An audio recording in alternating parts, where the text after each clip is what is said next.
السلام عليكم. ازيكم عاملين ايه؟ يا رب الجميع يكون بخير.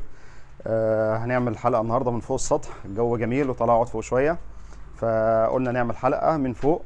والنهارده هنتكلم برضو، هنكمل سلسله الاخطاء الشائعه بتاعتنا، وهنتكلم عن الفرق بين very وريلي. very وريلي الاثنين بمعنى جدا.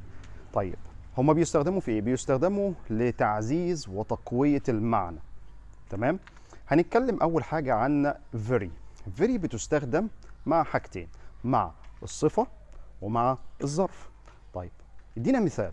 وليكن عندي مثلا هقول this movie is very interesting. الفيلم ده شيق جدا. يبقى انا عندي كلمه interesting دي صفه. تمام. فانا اكدت المعنى بتاعها كلمه جدا واستخدمت معاها very. طيب هنتكلم على الظرف. وليكن مثلا ظرف زي كلمه slowly. اقول ايه؟ اقول this car is moving very slowly. This car is moving very slowly. يبقى slowly هنا ظرف، interesting هنا صفة، استخدمت معاها really لتأكيد المعنى وتعزيزه. نروح بقى على مين؟ على really. really بتستخدم مع برضو الصفة مع الظرف، وهنسيب التالتة دلوقتي. طيب زي ايه؟ يعني هي معنى كده ان هي بتستخدم زي very؟ طبعا بتستخدم زي very، ولكن هنشوف طبعا الحاجه الزياده. طيب ناخد مثال. ممكن اقول very interesting و really interesting. ممكن اقول very slowly و really slowly.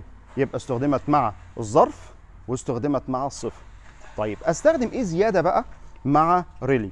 really تستخدم هنا لوصف لتعزيز وتقويه الفعل اللي هو الفيرب. تمام. هقول ايه؟ اقول I really enjoy my job. I really enjoy. I really like. تمام. انا فعلا بستمتع بالحاجه دي جدا، انا فعلا بحبها. يبقى انا استخدمت هنا really لتاكيد وتعزيز الفعل اللي انا بتكلم عليه. طيب هل يمكن استخدام very بدلا من really مع الفعل؟ لا طبعا. وهو ده الفرق اللي احنا عايزين نتكلم عليه. تمام. يبقى عندي هنا very like لا، very enjoy لا، ما تمشيش. ولكن really like. I really like. I really enjoy. تمام. يبقى انا عندي هنا really بتستخدم مع ثلاث حاجات، بتستخدم مع الفعل والظرف والصفه.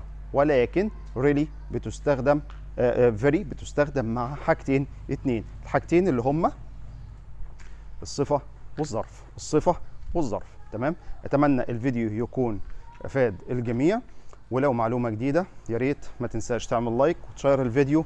والسلام عليكم ورحمه الله وبركاته.